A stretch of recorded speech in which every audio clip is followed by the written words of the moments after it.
Gumulantang sa buong Sansinukob ang pinaka-eskandalosong revelasyon na yayanig sa bawat hibla ng ating kasaysayan at tila isang higanting tsunami na tumama sa gitna ng Malacanang ngayong gabi.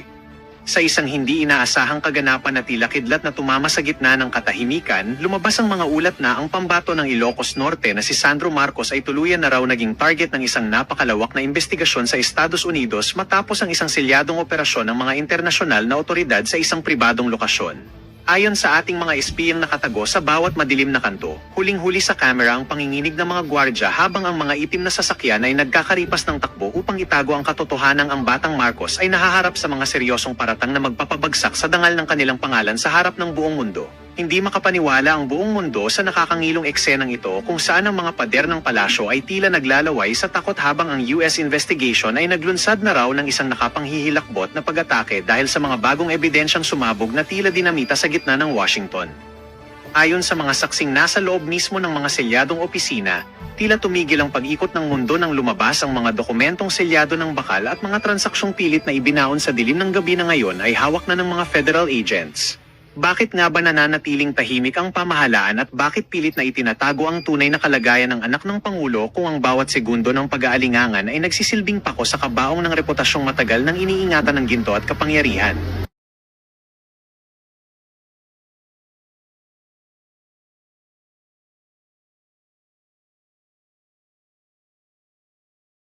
Insertion ng 100 billion. Ito po pinapaliwanag po dito ni Madam Malutekia. Pakinggan po ninyo na maigi. Yung si Presidente, dating congressman at senador. O, di ba? Alam niya yung proseso. O, di ba? Alam niya yung insertions, hindi niya makukuha yun sa NEP. Although ngayon, may na-discover tayo may leadership fund. Nako! Na wala dati. When I say dati, simula siguro ng panahon ni FBR, hanggang sa yung nakahuli. Okay? Ito, all of a sudden, may leadership fund, which is a lump sum Po. sa NEP. Tapos nag-insert, kasi karamihan ng tanong, bakit insertion? Kasi insertion yon dahil sa budget ng Kongreso. At ang kakausapin mo talaga, ang chairman ng appropriation. So sa BICAM, protektado ka ng chairman. Pero mismo, may back and forth dun sa mga argumento that we're hearing naman. There are those, of course, who also say na, galing sa Pangulo ang NEP, bakit siya mag-insert sa BICAM when from the very start, pwede namang sa NEP ilagay? Kasi yung sa NEP, meron na nakalagay eh. Yun nga yung leadership fund. So doon sa insertion doon sa Kongreso, sa House of Representatives, siya rin ang magnunumbra noon eh. How to release, di ba? Yun nga yung naging FLR na practice. Na yung FLR nangyari... For later release. Oo, nangyari lang yan nung huling administrasyon. Nung administrasyon ni Presidente Noy, PDAF yun eh, pero walang FLR. Di ba? So technically, parang makikita mo siya, loaded siya on two branches. Isa sa President, sa Executive, at isa sa Kongreso. But what I'm asking po is, why would the President have to go through the BICAM insertions when he could have just stuck it in dun sa National Expenditure Program Because the before BICAM, nobody submission sees to the Congress? BICAM. The NEP is, there's a budget call, all agencies present their budget, right? It's very transparent. Sa Kongreso, when it comes to BICAM, It sila becomes lang opaque. yan Apat eh. lang yata sila doon na Oo, miyembro. di ba? sila lang yan. Kaya yung call na gawing open ang BICAM resonates. Kasi sandali lang, paano nangyari yan? Bakit pag naggawa ka ng variance analysis, makikita mo sa BICAM, ba't lumobo? Lumobo. Saan ang galing yan? O, di ba? Hindi naman po sa BICAM, sabi na sa small committee nangyari. Sa small committee, yeah. Galit na po si Claire. Tingnan niyo po yung pagmumukha ni Claire. Nakikita po ba niyo yung pagmumukha ni Claire? Papakita ko. Galit na. Oh, yan o. Ayun. Ay! Iba na po ang tatakbo ng utak ni Claire ngayon. Ay, galit na po mga kareaksyon. Pasensya ka na, Claire, ha? Oo, tutustahin ka lang naman ngayon. Pero yung small committee yun, loaded na dahil ang House, ang power. It comes to BICAM, sila lang yan Apat eh. lang yata sila doon na Oo, miyembro. sila lang yan. Kaya yung call na gawing open ang BICAM resonates. Kasi sandali lang, paano nangyari yan? Bakit pag naggawa ka ng variance analysis, makikita mo sa BICAM, ba't Ba't lumobo? Lumobo. Saan ang galing yan? Actually, hindi naman po sa BICAM. Sabi na sa small committee nangyari. Sa small committee, yeah. Pero yung small committee yun, loaded na dahil ang House ang power of the purse.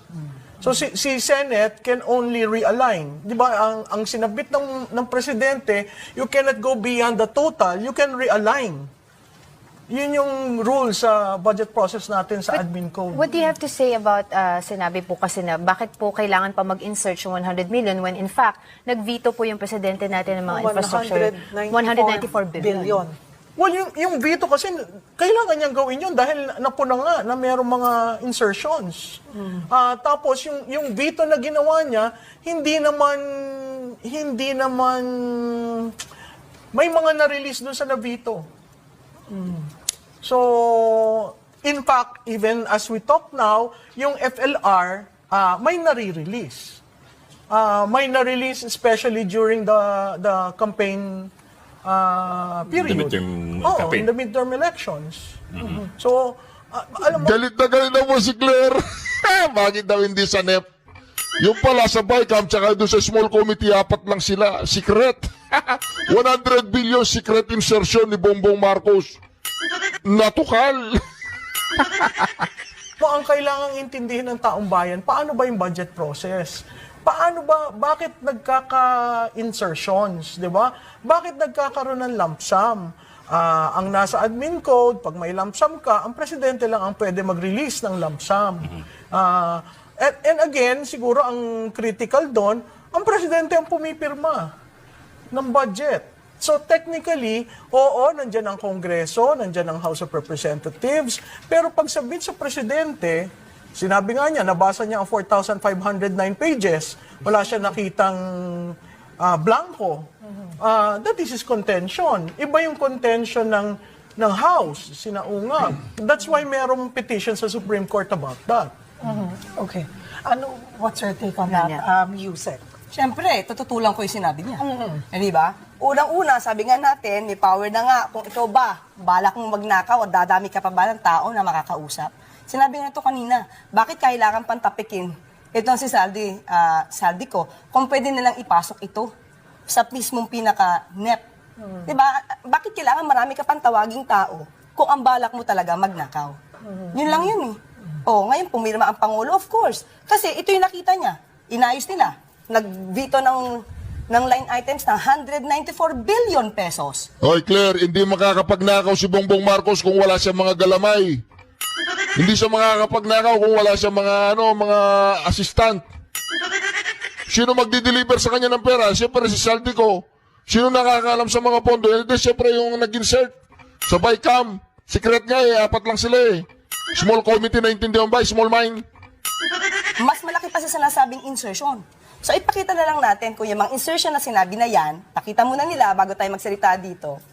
Kung ito, pumasok talaga kay Pangulo ba talaga ang nakinabang dito, sinong proponent yan, sinong proyekto yan, dahil may sinabi na si si Sec Gatchalian, na marami silang nakita na yung mga vinito ng Pangulo, yung sinasabing mga proyektong sinabing pinasok daw ni Doon sa Saldico. inilabas na mga Oo. dokumento ni, may yung pinost Yes. na mga documents ni Zaldico sa kanyang Saka FB ito page. lang, kung totoo na may inuto sa kanya, bakit the following year, wala na siya as chair ng appropriation committee? O di ba dapat kung magkausap sila at nagkakasundo sila, dapat nandiyan pa rin siya? Ganun lang yun eh. Well, I hesitate to call a list a document already. I mean, I'd like to be a bit more prudent about yung kasi mga nilalabas, these are usually just Excel lists. If we want to call it a document, it has to be a document talaga, an official document. But anyway, what's your thoughts on that? Yung listahan na linabas niya, may pahina eh. Tama. Sa House Gov, yung bill.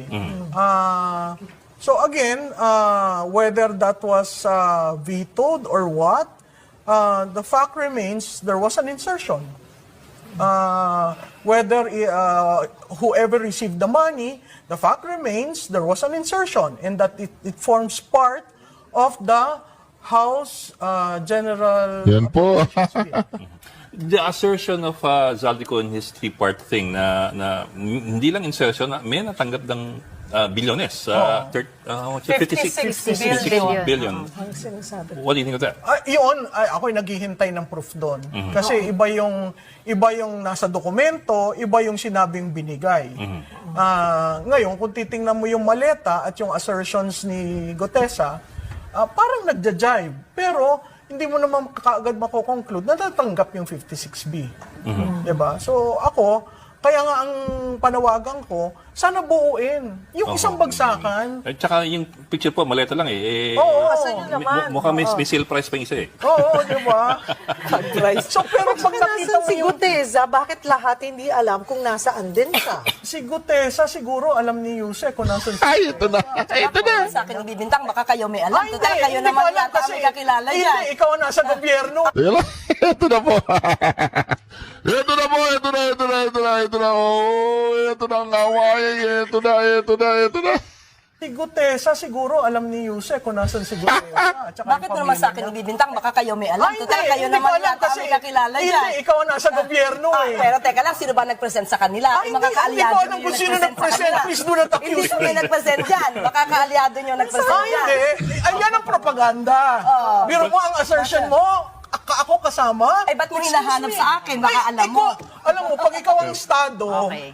never mind. Well, let's I respect this show. I do not Let's want ask to ng- let's go ask to the ng- gutter. So don't Let's ask start ng vote, kasi. let's ask ng You're vote. putting something to me. But you are representing government. But still, bakit ko malalaman? Hindi ako nag-represent dyan. Oh. Bakit mo sa akin ipapaturo You can sa akin always na say malamang it alam in a ko? very nice way But without you don't have to insulting start. people. Oh You my don't have to excuse start. me. Okay po. Excuse me. Ano? You have to start. Ganito po. Let's ask na lang each one.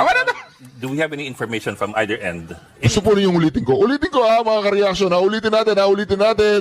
Walang interruption, tahimik lahat yung face-to-face na to. Ulitin natin. Ay! Ito, ulitin natin mga ka-reaction. Para mas clear kasi mga ka-clear to eh. Ito, mga ka-clear, pakinggan nyo to.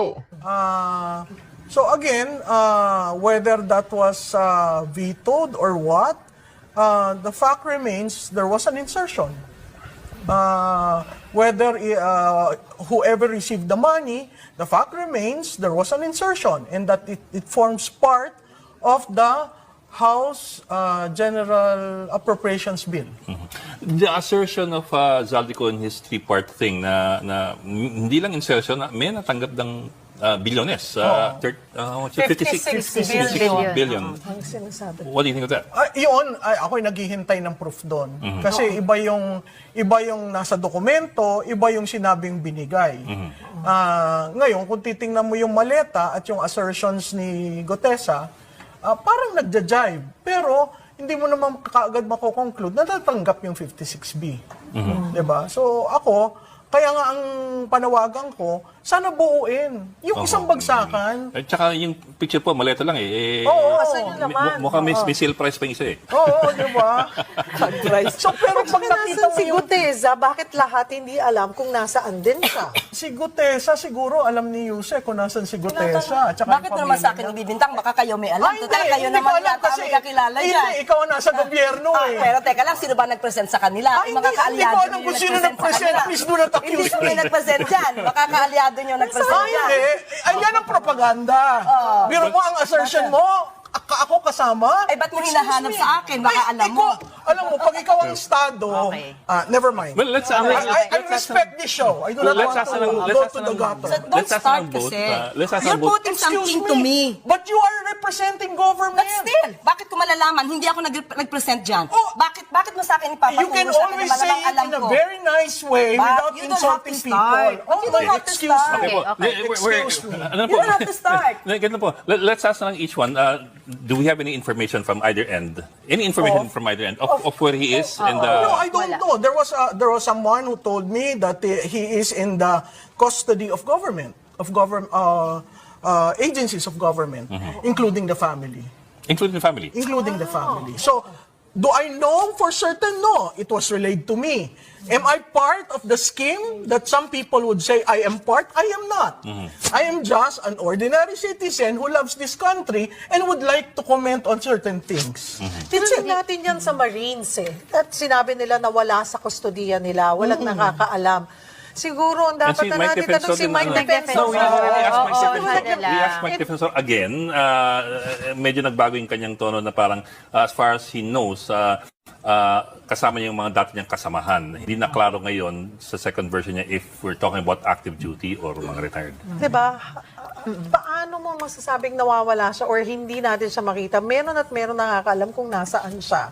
And base doon po, not sure, ito, bilang lawyer Yusek Claire and Ms. Malu, gaano ngayon kahalaga siyang makita base doon sa mga sinabi rin ni Zaldico. Alam mo, Cheryl, mahalaga. Kasi siya yung unang nagsalita sa Senado ng utos sa kanya. Di ba? Nagdala ng pera.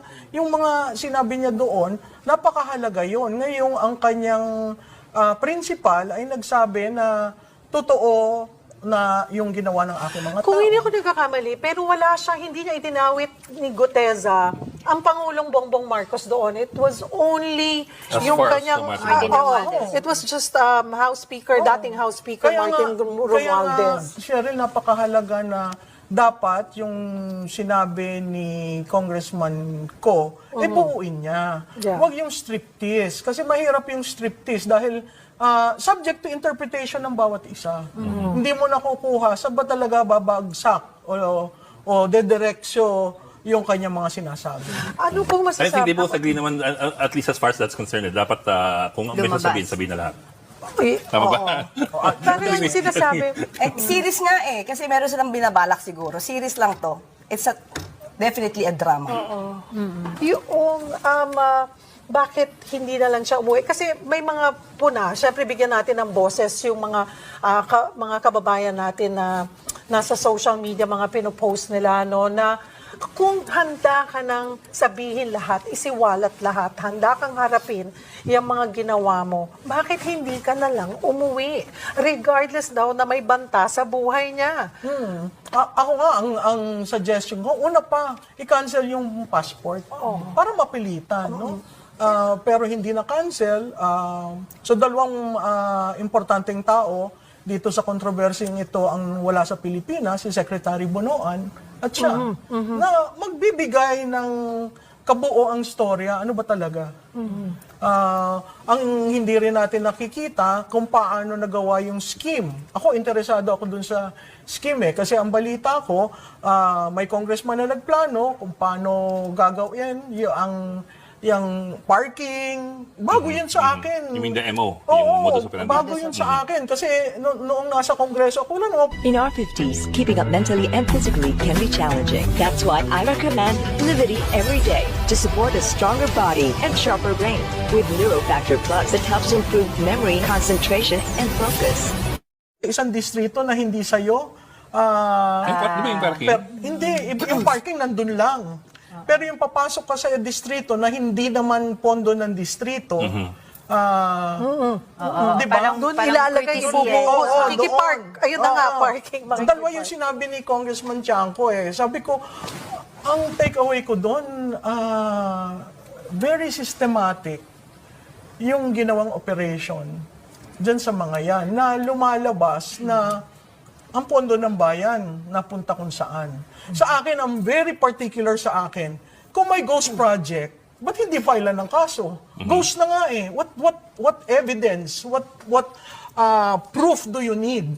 Hindi nag-exist. Nasa papel. Nasa NCA, nasa SARO, dapat dito merong proyekto. Pumunta ko doon, wala. Bakit hindi kaagad file ng kaso? That's 482 ghost projects out of the 8,000 plus. Sa akin, material yon. Kasi, at least nakita ng taong bayan, yung ghost project na filean. Na may umusad. May Oo, umusad. 110 days na. Di ba? Meron na po na-file. May na-file na po. Kung hindi po kayo Ng ghost updated, projects? may na-file na po. Ilan? Sa Si Secretary 482? Vince. Ilan ang 482? Hahanapin ko po sa kanya, pero may na-file na po. Oh, So, wag po tayong, kasi medyo misleading po yung sabihin na sa Wala ilang na araw, file. wala pa pong nagawa. Meron na pong sampahan ng kaso. Kaya nga ang tinatanong ko, ilan? Kaya nga, bibigay ko po Just sa to inyo be yung fair detalye. with facts, 482 are ghost projects, and nobody has even informed the public that out of the 482, 50%, 30%, 10% have been filed. Nag-ano po kami, nagre-report po kami, even during the press briefing. Ibibigay ko lang po sa inyo, dahil hindi ko lang po dala yung detalye ngayon, dahil hindi ko po alam na makakasama ko kayo. So, bibigay ko po kayo ng detalye, pero siguro kung nanonood po ang karamihan ng press briefing, nandun po yung mga reports namin. Sorry, what do you have to say about sabi ko saying na dumaan lang yung pera sa kanya, nag-deliver lang siya, wala siyang tinanggap? Hindi naman ako naniniwala doon. Hindi yung kultura sa Kongreso. I'm sorry to say that, no? I have... Matagal na ako tumutulong sa kampanya ng mga politiko. Masakit sa akin ito nangyayari. Pero I have to say, what I have to say as a Filipino citizen, hindi totoo yun. Sa Kongreso, sa legislative body, porsyentuhan eh. Yun nga waiting shed, magpapagawa ka ng waiting shed, bibigyan ka ng porsyento ng kontratista. Waiting shed lang yun, ha? Waiting shed lang yun, ha? At sasabihin, nung panahon ko waiting shed eh, ngayon bawal na eh. At Dati sasabihin, basketball court tsaka waiting shed. Oo, yan. Tapos sasabihin, Malaki yun. yung ibang ayaw tumanggap, yung para sa akin, idagdag mo na lang ng waiting shed. May ganun eh. Talagang may SOP. Pero ngayon, sumusobra dahil yung serbisyo para sa tao ang nawawala. Pero Mr. Lu, let me ask you about that. Sabi nga ninyo, hindi ka panipaniwala na wala siyang nakuha. Sa lahat na sinisiwalat niya ngayon ng billion-billion, na wala siyang, hindi siya napartihan.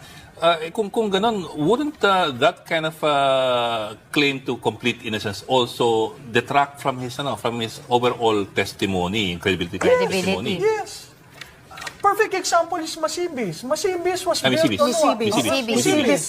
Misibis was built on what? Right? So, ang akin, let's call a spade a spade. Let's not quibble just because Congressman Ko all of a sudden turned out to be the hero here. I'm holding that judgment that he is a hero because I do not know his script and I do not know where it fall. Ang hope ko lang is sana makatulong sa bayan para maintindihan ano ba nangyari sa aming taxes. Ano ba nangyari sa kaban ng bayan? Kasi napakahalaga yon at napakahalagang i-explain sa taong bayan na yung inyong again, I go back. Why are contributions of citizens very important?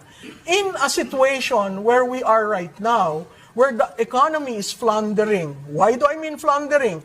The foreign exchange is 60.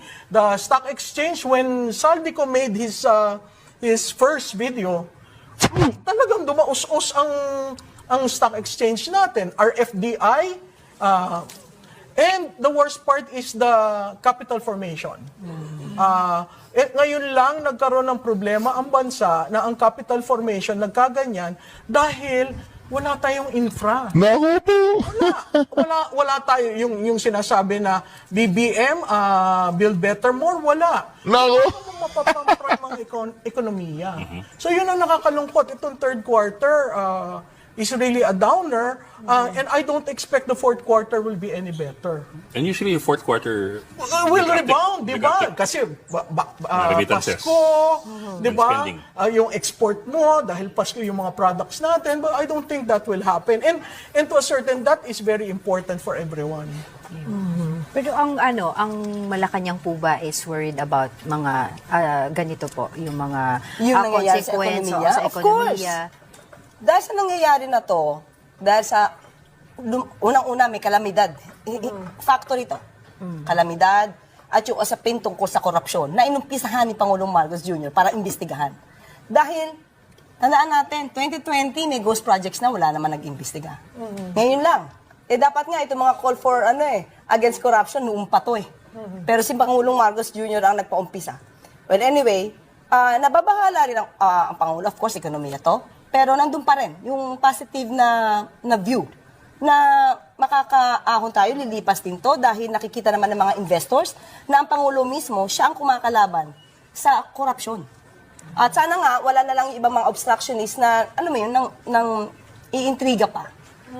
Tulungan na lang natin ang ating gobyerno na mairaos to at mapanagot ang dapat mapanagot. Yun lang naman ang dapat eh. Don't you think the President would like to address the public after nitong paglabas ni Saldico? Kasi parang recently naman po, ang mga nangyari is more on yung pagre-report po niya, Q&A sa media, pero do you think... About Zaldico's statement? Especially po since Adjust the Nico public. mentioned Hindi siya, himself eh. hindi siya nababahala dahil alam niya puro mali ang sinabi. Doon pa lang in-explain ko sa inyo kanina, in the absence of Miss Tikia, sinabi ko sa inyo, isa-isa ko sa inyo kung ano